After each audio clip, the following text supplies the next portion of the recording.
마땅히 행할 길을 아이에게 가르치라. 그리하면 늙어도 그것을 떠나지 아니하리라. 아멘. 예, 우리 옆에 사람과 함께 인사하겠습니다. 당신은 하나님께 특별하게 쓰임받을 사람입니다. 예, 우리 또 한번 인사하겠습니다. 저도 하나님께 특별하게 쓰임받을 사람입니다. 예, 우리 모두를 축복하며 한 번 더 하겠습니다. 우리는 하나님께 특별하게 쓰임받을 사람입니다. 아멘. 오늘 제목이 마땅히 행할 길을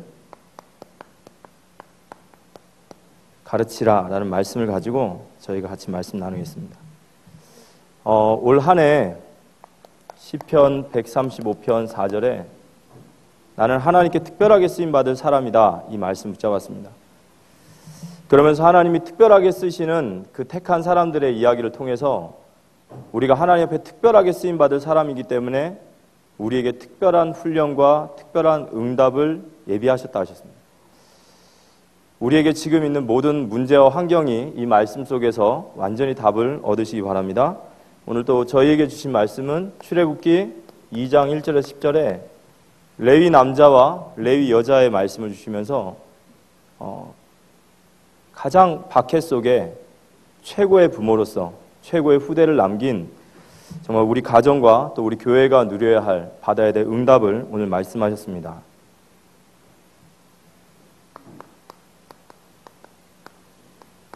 율법이 우리에게 좋은 건가요? 아니면 안 좋은 건가요? 율법 어떻습니까? 율법 좋은 건가요? 안 좋은 건가요? 예? 저는 율법을 이렇게 해석합니다. 율법은 그리스도께로 인도하는 복음이고 그리스도인이 세상의 빛과 소금이 되는 복음입니다.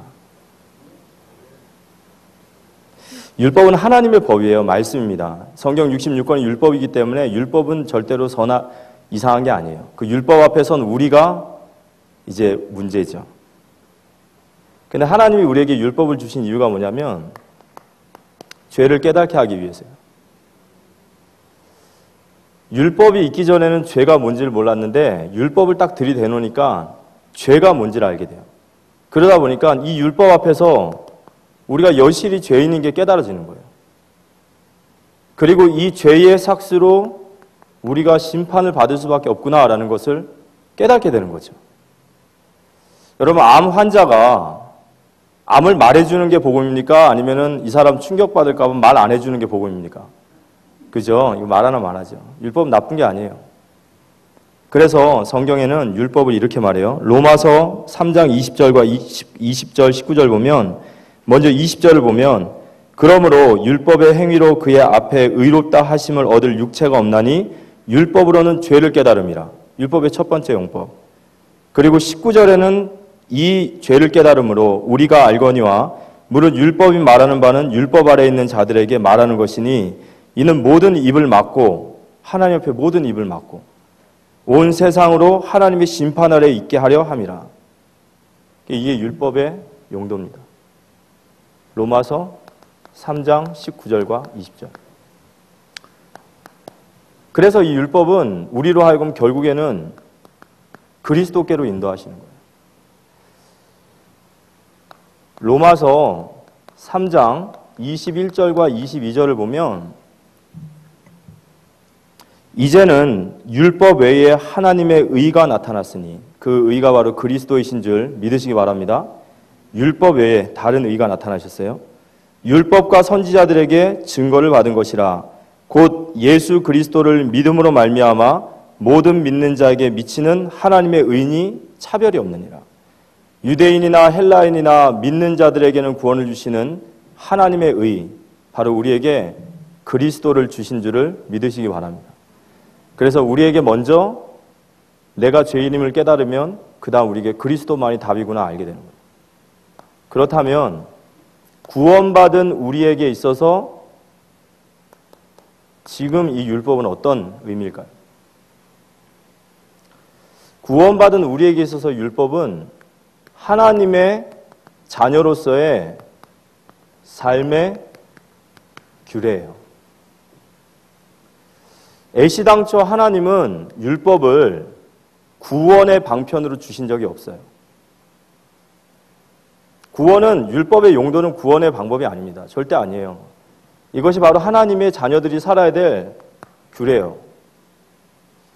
어디서 그런 말이 나오시냐면요. 이스라엘 백성들이 홍해를 건너죠. 출애굽. 이걸 구원받았다라고 말합니다. 그 구원받은 백성들이 출애굽기 19장에 시내산에서 하나님과 하나님의 백성인 언약을 맺어요. 그리고 20장에 나오는 것이 바로 율법입니다. 십계명. 구원받은 자에게 주신 삶의 규례. 이게 율법이에요. 그렇다면 우리 성도의 삶에 왜 율법이 필요하죠? 레위기 11장 45절에 보면 나는 너의 하나님이 되려고 너희를 애굽 땅에서 인도하여 낸 여호와라. 내가 거룩하니 너희도 거룩하라. 이 거룩이라는 말이 카다시라는 말인데 구별되다라는 뜻이에요. 하나님이 우리에게 이 땅에 살면서 구별된 자로 살기 위해서 하나님 우리에게 주신 것이 말씀이고 그것이 곧 율법이며 우리의 삶의 규례입니다. 그럼 왜 우리가 이 땅에서 구별돼야 되죠? 우리가 구별돼야 될 이유는 전도자의 삶이에요. 마태복음 5장 13절에서 16절에 우리는 이 땅의 빛과 소금입니다. 너희는 세상의 소금이니 소금이 만일 그 맛을 잃으면 무엇으로 짜게 하리요? 후에는 아무 쓸데없어 다만 밖에 버려져 사람에게 밝힐 뿐이니라. 너희는 세상의 빛이라. 산 위에 있는 동네가 숨겨지지 못할 것이요 사람이 등불을 켜서 말 아래 두지 아니하고 등경 위에 두나니 이러므로 집안의 모든 사람에게 비치느니라.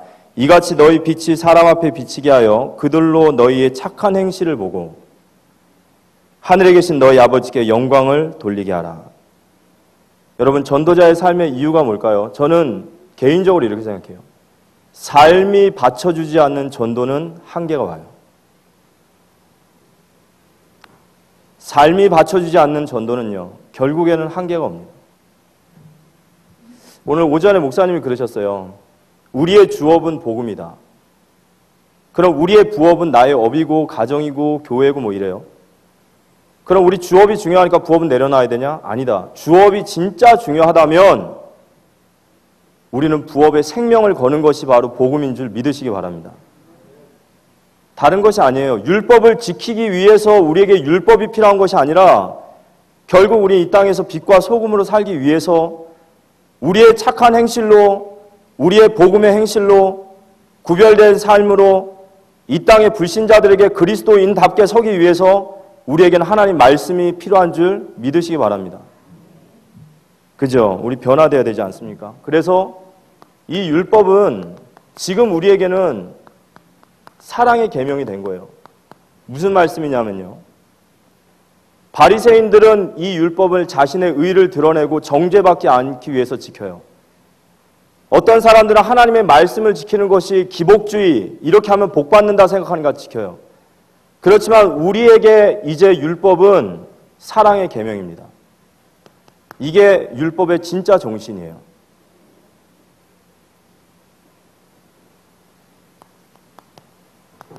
율법의 완전한 로마서 14장 10절에 보면 내가 어찌하여 내 형제를 비판하느냐 어찌하여 내 형제를 업신 여기느냐 우리가 다 하나님의 심판대 앞에 서리라. 그러면서요. 죄송합니다. 이게 4장이었어요. 14장 10절 제가 한번 읽어드릴게요. 4장 10절을 읽어드렸습니다. 제가 아이고 죄송합니다. 이게 로마서 13장 여기 있네요. 13장 10절입니다. 죄송합니다. 사랑은 이웃에게 악을 행하지 아니하나니 그러므로 사랑은 율법의 완성이다. 13장 사랑은 율법의 완성이다. 이게 무슨 말씀일까요? 여러분 사랑해 보셨습니까? 사랑하셔가지고 결혼하셨죠? 그죠? 사람이 사랑을 하면 어떻게 되냐면 자꾸 그 사람이 보고 싶어져요. 그러다 또 시간이 지나면 정말로 그 사람이 내 생각 속에 꽉 찹니다. 그러면요, 사람이 변해요. 어떻게 변하냐? 그 사람의 즐거움이 나의 즐거움이 되어져요. 그 사람이 기뻐하는 것을 보면 제가 한없이 기뻐져요. 그게 사랑이거든요. 해도 따주고 싶고 달도 따주고 싶고 별도 따주고 싶고. 맞습니까? 예. 그게 사랑이에요. 우리가 예수님을 사랑하게 되면요, 그분이 기뻐하시는 삶을 살기 위해 적극적으로 변해요. 아멘. 율법을 우리가 완성하고 완전히 지키는 것이 정죄하고 기복이 아니라 제가 하나님이 기뻐하시고 하나님이 원하시는 삶을 살지 못할 때 가슴이 아픈 거예요. 그렇게 살아드리고 싶은데 안 되는 제 자신이 연약한 거죠. 그런데 이게요, 못 말리는 거예요. 사람이 사랑이 눈이 돌아가면 아무것도 안 보이듯이 우리가 그리스도의 사랑으로 깊어지면 하나님의 계명이 우리에게 무겁지 않게 될 줄 믿습니다. 그렇죠? 그래서 율법은 예수님에 대한 사랑이에요. 그러니까 예수님이 요한일서 5장 3절에 이렇게 말씀하신 거예요. 하나님을 사랑하는 것은 이것이니 우리가 그의 계명을 지키는 것이라. 그의 계명은 무거운 것이 아니니라.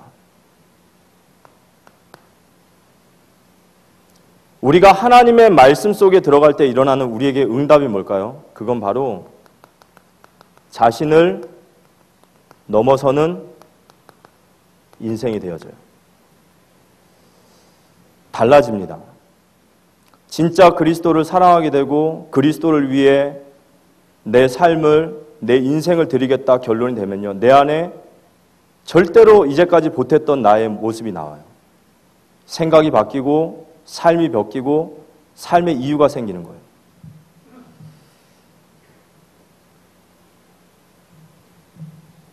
성령 충만한 삶으로 우리가 인도받기를 기도합니다.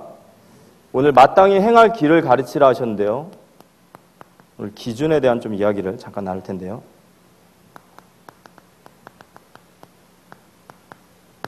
우리 세상 속에서 우리 그리스도인들은 어떻게 기준을 갖고 살아야 될까요? 아까도 말씀드렸지만 저희는 세상에서 빛과 소금으로 부름받았어요. 빛은 어두운 곳을 비춰야 되고 소금은 타락하고 부패한 곳을 바꿔야 돼요. 그게 우리의 정체성이고 이 땅의 교회의 정체성인 것을 믿으시기 바랍니다. 우리가 함께 찬양하고 예배드리고 서로 교제하고 기뻐가지고 너무너무 교제하고 연합되는 거 좋아요. 하지만 그걸로 끝나면 안 돼요. 그걸로 끝나는 것은 교회의 모습이 아닙니다. 교회는 모였을 때 성령 충만 받고 흩어졌을 때는 현장 살리는 것이 바로 우리의 사명인 줄 믿으시기 바랍니다. 우린 세상의 빛과 소금이에요. 그래서 우린 세상 속에서 살아가고 있습니다. 그러다 보니까 세상의 정치나 경제나 문화, 사회, 관습 모든 것들이 우리 앞에 도전적으로 다가오고 우리가 그 앞에서 어떤 기준으로 살아가야 되는지에 대한 답을 내야 돼요. 촛불 들고 나가야 됩니까? 안 나가야 됩니까? 기도해야 됩니까? 안 해야 됩니까? 나름대로 기준은 다 잡고 계시겠지만 우리 후대들이 물어봤을 때 우리는 올바른 성경적 기준을 잡아줘야 돼요. 저는 개인적으로 이거에 대해서 많이 묵상하다가 이런 답을 얻었어요. 로마가 초대교회를 핍박할 때에 억압하고 정말로 말도 안 되는 것을 가지고 초대교회를 순교하고 누르고 핍박할 때에 그때 초대교회는 로마와 가이사 앞에 구태타하지 않았어요. 그렇다면 우리는 세상에 대해서 그냥 기도하고 있으면 됩니까? 아니에요. 근데 그들이 흩어졌을 때는 자신들의 삶의 현장에서 그 로마를 변화시켰습니다. 저는 이 부분에 대해서 고민하는 우리 렘넌트나 성도분이 있다면 여러분이 복음이 맞다라고 생각하고 그것이 믿음의 길이다 생각하시면 끝까지 가시기 바랍니다. 갈라디아서 6장 9절에서 10절에 나와 있어요. 우리가 선을 행하되 낙심하지 말지니 포기하지 아니하면 때가 이름에 거두리라. 나가서 촛불을 들고 나가서 시위를 하고 교회 안에서 기도를 하고 그게 어쨌느니 저쨌느니 그것이 아니라 정말로 내 마음속에 이게 복음이 맞고 이걸 내가 해야 되는 게 맞고 이게 믿음이 맞다면 그 선한 일을 끝까지 하시기 바랍니다. 끝까지 하시는 거예요. 그럼 반드시 때가 되면 거두게 되어 있습니다. 그런데 오늘 저희가 같이 나눠야 될 말씀은 우리가 믿음으로 따라서 우리가 옳다고 생각하는 것에 따라서 따르면 되는데 문제는 그 기준이 명확하지 않다는 거예요. 사람마다 믿음이 다 다르거든요. 근데 오늘 이 믿음의 기준을 저희가 확실하게 세우셔야 돼요. 그럼 성경에 이 모든 것들을 포괄할 수 있는 보편적인 하나님의 지혜가 있냐? 있어요. 그리스도인의 기준입니다. 우리 그리스도인은 어디에다 기준을 삼고 사는 게 올바를까요? 믿음의 주요 온전케 하시는 예수만 바라보시기 바랍니다. 예수님이 우리의 기준이에요. 그런데 그 예수님의 그 기준에 딱 뒤에 일자로 서 있는 그 기준이 있어요. 그게 누구냐? 고린도전서 11장 1절의 사도 바울이에요. 내가 그리스도를 본받는 것 같이 너희도 나를 본받으라. 그 말은 여기서 본받다라는 말은요. 원어로 기준을 얘기해요. 내가 그리스도 뒤에 딱 서 있을 테니까 앞으로 너희들은 내 뒤로 쭉 쓰면 돼. 성경에서 말한 그리스도인의 기준. 사도 바울. 예수님을 따라간 사도 바울. 그러면 이 사도 바울의 기준이 뭘까요? 로마서 14장 23절이에요. 로마서 14장 23절에 보면 의심하고 먹는 자는 정죄되었나니 이는 믿음을 따라 하지 아니하였기 때문이라. 믿음을 따라 하지 아니하는 것은 다 죄니라. 무슨 말입니까? 믿음을 따라 살아라 이거예요. 믿음을 따라 행하지 않는 것은 죄다. 그럼 사도 바울이 말하는 믿음을 따라 행한다라는 그 믿음의 기준이 무엇인지를 찾아내면 되는 거예요. 오늘 로마서 14장은 좀 읽어보시면 유대인들이 그리스도인으로 개종하고 나서 세 가지에 딱 걸려요. 첫 번째는 날입니다. 두 번째는 할례예요. 그리고 세 번째는 음식이에요. 근데 오늘 14장에 특별히 음식에 대한 이야기예요. 왜 음식에 대한 얘기 나오냐? 그 당시에 특별히 음식 중에 고기, 무조건 이놈의 고기는 다 우상의 제물에 바쳐졌다 나오는 거예요. 정결 예법을 가지고 조상 때부터 살아온 유대인들이 우상에 바쳐진 제물을 먹는 것 앞에서 양심이 흔들리는 거죠. 근데 이 이야기가 조금 더 똑같은 배경 속에서 이 이야기를 정확히 말한 것이 고린도전서 8장에 보면 우상의 제물 때문에 고린도 교회가 싸운 이야기가 나와요. 특별히 8장 1절에서 13절 제가 한번 읽어드릴게요.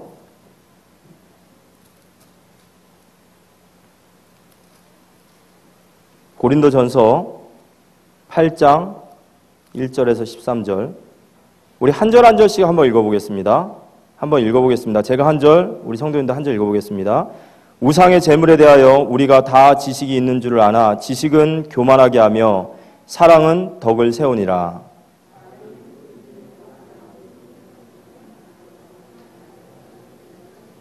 여기 지식은 교만하게 하며 그들은 자신이 지식이 있다고 생각을 해요. 근데 지식은 교만하게 하지만 사랑은 덕을 세운다. 덕을 세운다라는 말은 사람을 세운다라는 뜻입니다. 또 누구든지 하나님을 사랑하면 그 사람은 하나님도 알아주시느니라.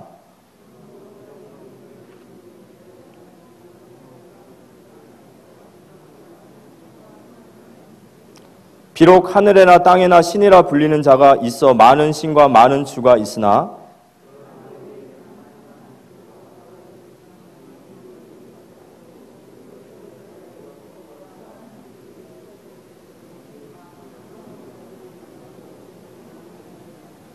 그죠? 우상의 제물이 어디 있습니까? 그죠? 제물이 어찌 우상이 될 수 있어요? 사람들은 우상을 섬긴다 하지만 우리에게는 한 분 하나님밖에 없다 이거죠.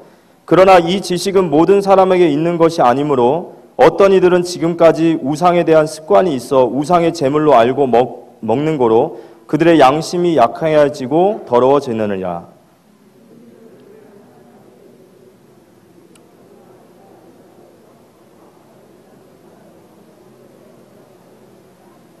구절이 참 중요합니다. 구절이 바로 사도 바울의 기준이에요.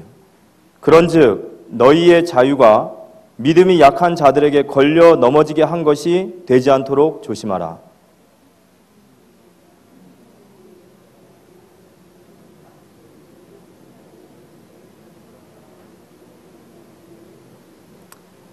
그러면 내 지식으로 그 믿음이 약한 자가 멸망하나니 그는 그리스도께서 위하여 죽으신 형제라.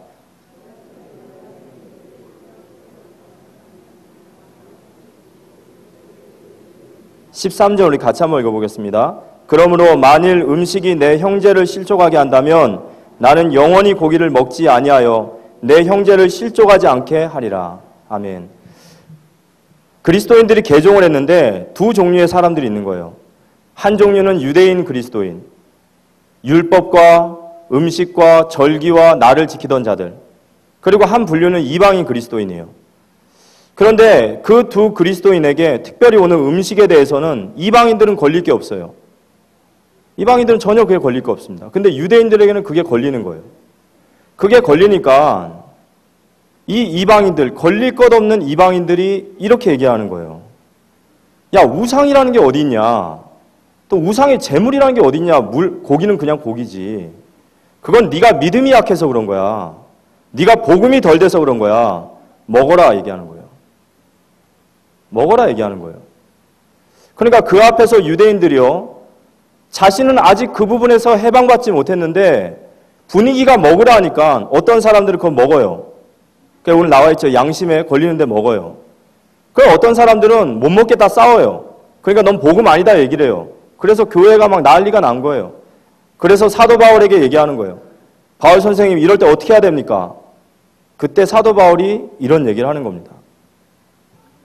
8장 1절에 우상의 제물에 대하여 우리가 다 지식이 있는 줄 아니 지식은 교만하게 하며 사랑은 덕을 세우니라. 너희들이 지식은 있다라고 말하지만 우상이 없는 것도 우상의 제물이 그것도 아니라는 것도 그걸 지식이라고 생각하지만 사실 그거 참 지식이 아니야. 진짜 참 지식은 뭐냐면 8장 9절에 그런즉 너희와 너희의 자유가, 여기 자유에 보면 2번 하고 이렇게 각주가 나와 있어요. 이 각주를 좋은 성경을 찾아 내려가면 권리라고 나와 있어요. 그럼 한번 읽어볼까요? 이렇게. 그런즉 너희의 권리가 믿음이 약한 자들에게 걸려 넘어지게 하는 것이 되지 않도록 주의하라. 마땅히 너희가 누릴 수 있는 권리지만 그게 믿음이 연약한 자들에게 걸려 넘어지지 않게 해라. 이게 사도 바울의 기준입니다. 그래서 사도 바울이 얘기하는 거예요. 나는 우상의 제물을 먹을 용기도 있고 그건 신학적으로도 정리되어 있고 다 할 수 있지만 만약에 내가 우상의 제물을 먹는 것을 보고 믿음이 약한 자들이 실족한다면 나는 죽을 때까지 이 고기를 먹지 않겠다. 아멘. 사도 바울의 복음의 기준은 연약한 자들을 향한 복음이었던 거예요. 사도 바울의 복음의 기준은 교회와 다른 사람을 위한 복음이었어요. 그걸 이타적인 복음이라고 해요. 그리스도께서 우리를 위해서 모든 것을 내어주셨듯이 우리의 복음이 이타적인 복음이 되어지기를 기도합니다. 주초 문제, 술 먹고 담배 피는 거요. 그 부분도 여기서 답이 나요. 믿음을 따라서 행하시면 됩니다. 그런데 오늘 이 말씀을 들으셨으니까 이게 여러분의 믿음의 기준이 될 수도 있겠죠. 술 먹고 담배 핀다고 지옥 갑니까? 절대 안 가죠. 지옥 안 갑니다. 그죠? 거짓말한다고 지옥 갑니까? 지옥 안 갑니다. 그런데 만약에 우리의 술과 담배의 문제가 복음을 듣지 않은 자들에게 또는 복음을 믿는 자들에게 걸림돌이 된다면 우리는 그것을 절제할 수 있는 복음의 사람이 되어주시기 바랍니다. 이게 진짜 복음이에요. 자기 중심적인 복음, 내가 생각하는 복음 아니에요. 성경은 어디도 그런 복음을 얘기하지 않습니다. 예를 들어서요. 교회에 제가 대학 청년을 맡고 있으니까요. 대학부 우리 랩런트가 예를 들어서입니다. 결혼식에, 청년의 결혼식에 피로연에 갔습니다. 근데 그 청년의 결혼식에 피로연에 갔는데 그곳에서 불신자들도 많은 거예요. 근데 이 대학 들어온 이 랩런트는 이제 막 신앙 안에 들어와서 복음이 막 새록새록 자라서 예수님의 사랑으로 막 가득 차 있는 그런 대학생이에요. 그런데 이제 그 피로연에 가니까 예를 들어 불신자들이랑 술자리가 기울어진 거예요. 근데 술잔을 기울이고 보다 보니까 그 자리에서 우리 대학 청년들이 술을 마시고 있는 거예요. 그게 충격인 거예요. 어떻게 불신자 앞에서 저렇게 술을 마실 수 있지? 이런 생각이었겠죠. 그런데 거기서 이런 얘기를 하는 거예요. 야, 너도 한 잔 먹어. 괜찮어. 어차피 사회생활 하는 건데 뭐. 야, 복음이면 다 끝난 거야.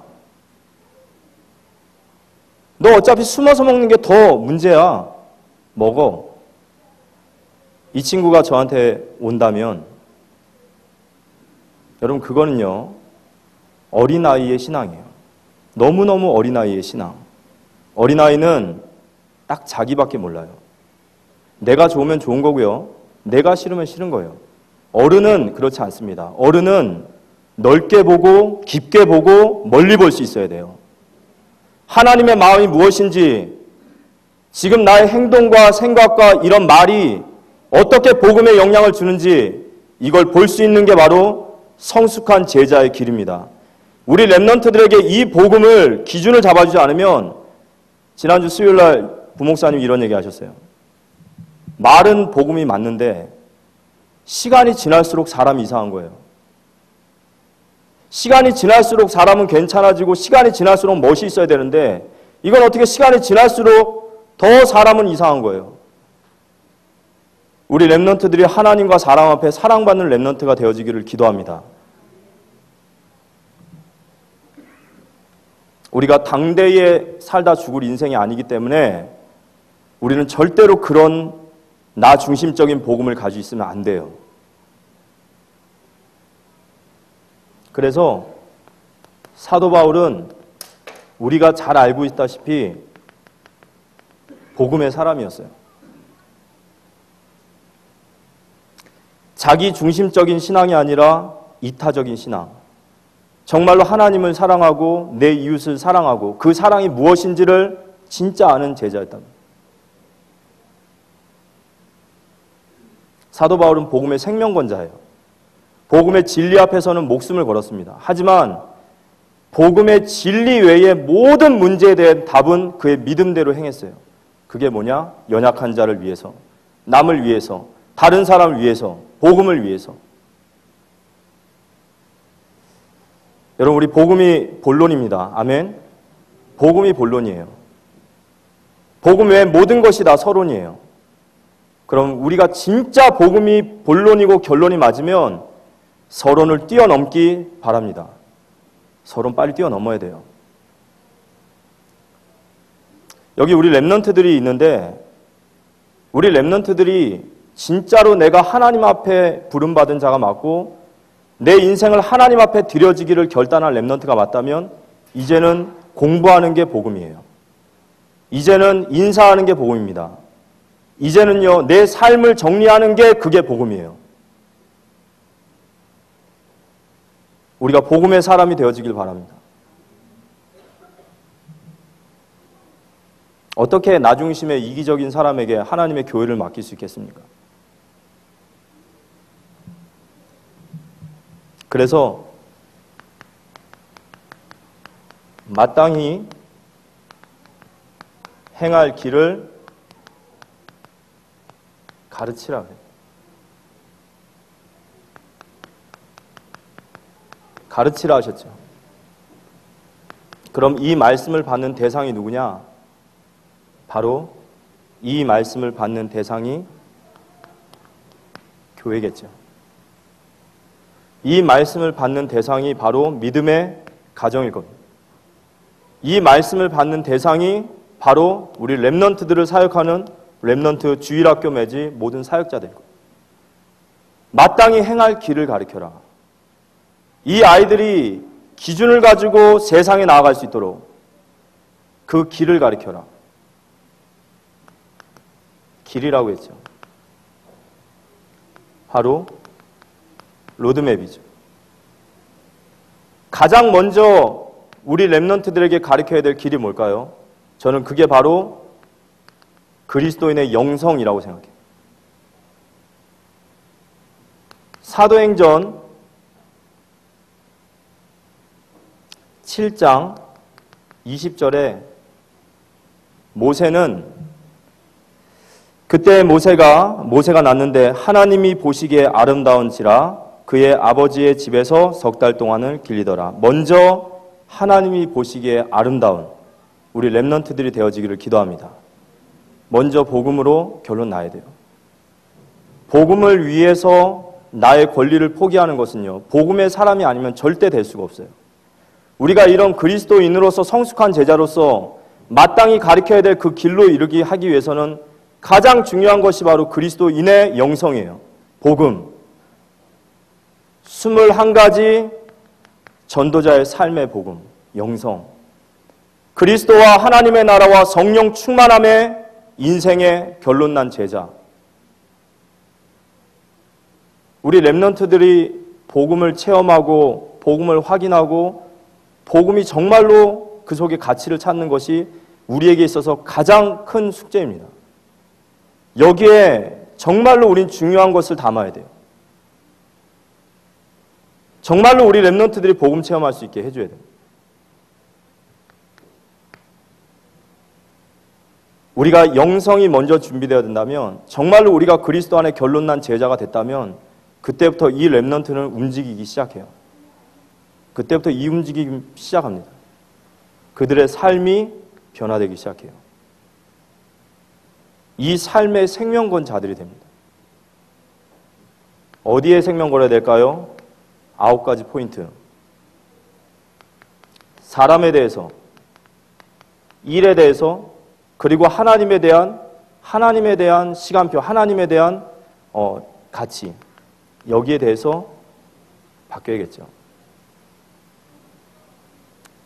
위, 아래, 내 옆 사람.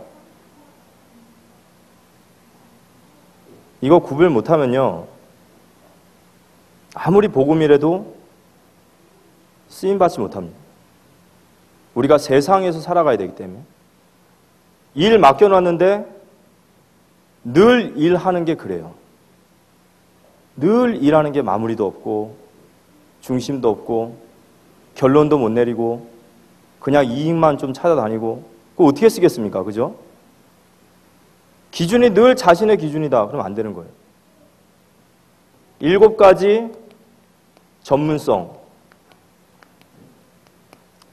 복음과 언약과 성경과 예배 속에서, 기도 속에서 나오는 하나님이 주신 나의 것을 찾게 해야 돼요. 20가지 성경적인 전략. 현장에 나갔을 때 현장을 살릴 수 있는 전략이 필요하죠. 이 렘넌트가 하나님 앞에 끝까지 쓰임받을 제자가 되려면 하나님 앞에서의 겸손이 필요합니다. 끝까지 쓰임받을 자의 자세가 준비돼야 돼요. 하나님 앞에서 한다고 하고 사람 앞에서 소위 개판치는 사람 있죠. 그 사람은 하나님 앞에 서 있는 사람 아니에요. 그 사람은 눈치 보기 바쁜 사람입니다. 그래서 우리는 우리의 연약함을 알기 때문에 늘 기도해야 돼요. 5가지 기도. 하나님을 향한 복음의 감사. 그 속에서 늘 하나님께 돌아서는 나의 회개. 하나님의 말씀이 들려지고 그때부터 내 인생이 집중되어지고 그때부터 치유되어지며 하나님과 나의 인생이 균형 맞는 삶. 이게 우리 렘넌트들이 가야 할 62가지의 전도자의 삶입니다. 이 부분을 완벽하게 해주셨어요. 우리가 이 길을, 우리 렘넌트들을 걸을 수 있도록 이제는 우리가 그 길을 열어줘야 됩니다. 반드시 하나님의 사람들에게는 시간표가 있습니다. 저희의 시간표는 사도행전 19장 21절이에요. 2일 후에 내가 로마도 보아야 하리라. 저희들이 렘넌트 운동을 위해서 뿌린 이 믿음의 씨앗들, 그리고 우리 자신의 그런 믿음의 기도들은 이 일 후에 하나님이 그 후에 더 큰 하나님의 역사로 일어나게 될 줄 믿습니다. 우리 당대보다 우리 후대가, 그 후대가 더 큰 하나님의 응답, 로마도 보아야 하리라, 가이사 앞에 서야 하리라, 그런 믿음과 실력 있는 렘넌트를 우리가 세울 수 있도록 우리가 결단하는 시간이 되었으면 좋겠습니다. 결론적으로 말씀드리겠습니다.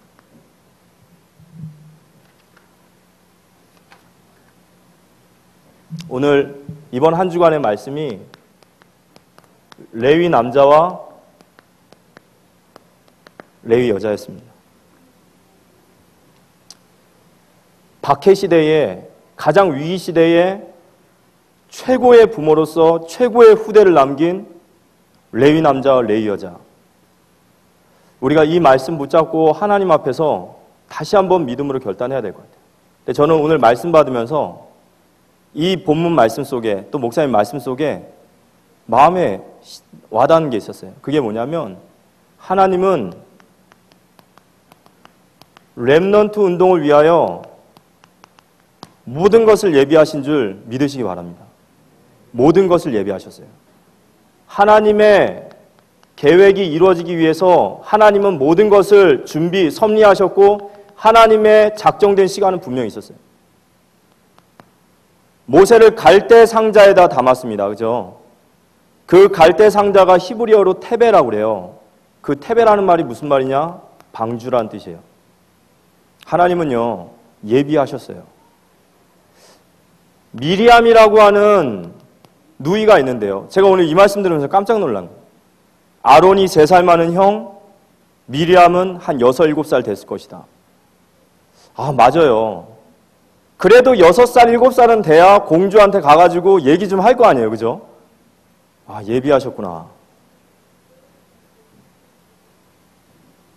하나님이 바로의 공주의 모든 상황들, 태를 막으시고 갈급하게 하시고 애굽을 준비하신 하나님, 렘넌트 운동을 위해서 하나님이 우리에게 모든 것을 예비하신 줄을 믿으시기 바랍니다. 이건 믿음으로 결단하면 되는 부분이에요. 하나님의 뜻이 맞다면 믿음으로 결단해야 될 부분이에요.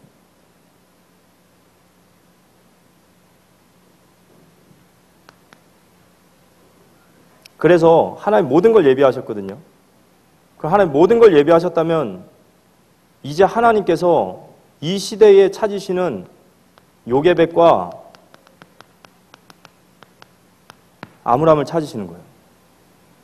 정말로 하나님이 렘넌트 운동을 위해서 모든 것을 예비하신 게 맞다면 이제 하나님은 요게벳과 아므람을 찾으시고 계세요.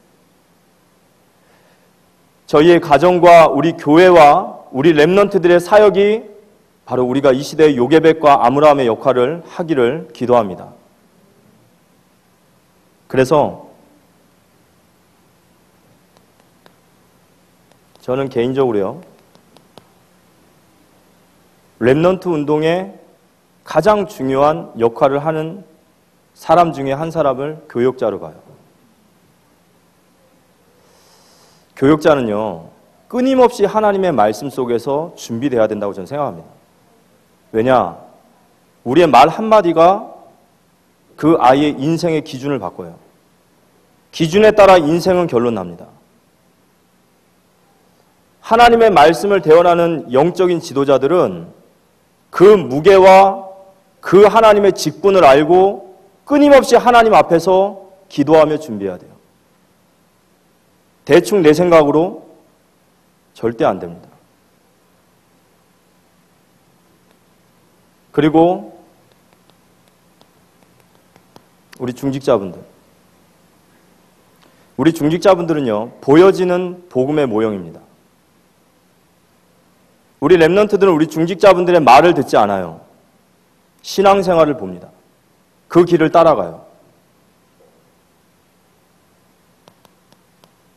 우리 가정의 부모들, 그리고 우리 렘넌트 사역자들, 이들이 이 시대의 요게벳이고 이 시대의 아므람이에요. 저와 우리가 하나님 앞에서 갱신되어지는 시간 되어질 기도합니다. 히브리서 12장 15절에 우리 안에 쓴뿌리, 아까 강단 말씀에서 목사님 그러셨어요.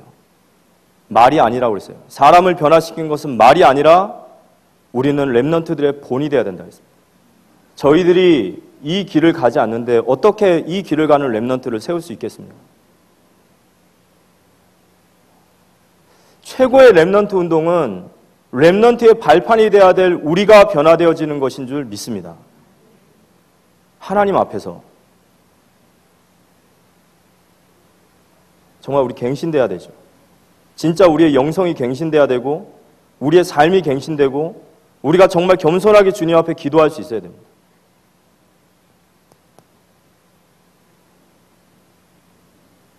그때 하나님은 저와 우리에게 최고의 열매를 허락하실 겁니다. 히브리서 11장 23절에서 28절. 저희 가정의 렘넌트들과 우리 모든 사랑의 교회 렘넌트들이 이런 렘넌트가 되어지길 기도합니다. 히브리서 11장 23절 28절. 믿음으로 모세가 낳았을 때에 그 부모가 아름다운 아이임을 보고 석 달 동안 숨겨 왕의 명령을 무서워하지 아니하였으며 믿음으로 모세는 장성하여 바로의 공주의 아들이라 칭함받기를 거절하고 도리어 하나님의 백성과 함께 고난받기를 잠시 죄악의 낙을 누리는 것보다 더 좋아하고 그리스도를 위하여 받는 수모를 애굽의 모든 보화보다 더 큰 재물로 여겼으니 이는 상 주심을 바라봄이라. 믿음으로 애굽을 떠나 왕의 노함을 무서워하지 아니하고 곧 보이지 아니하는 자를 보는 것 같이 하여 참았으며 믿음으로 유월절과 피 뿌리는 예식을 정하였으니 이는 장자의 멸하는 자로 그를 건드리지 않게 하려 한 것이며. 모세와 같이 믿음으로 보이지 않는 자를 보이는 것처럼 잠시 죄악의 낙을 누리는 것이 아니라 그리스도와 함께 수모를 받을 수 있는 참된 복음의 사람으로 우리 렘넌트들이 세워지게 될 줄 믿습니다. 오늘 군 선교 위원회인데요.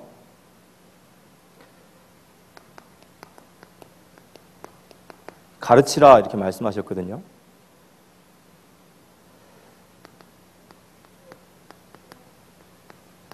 요게벳의 마음으로. 요게벳이 모세를 갈대 상자에 넣고 나올 때 그 심정으로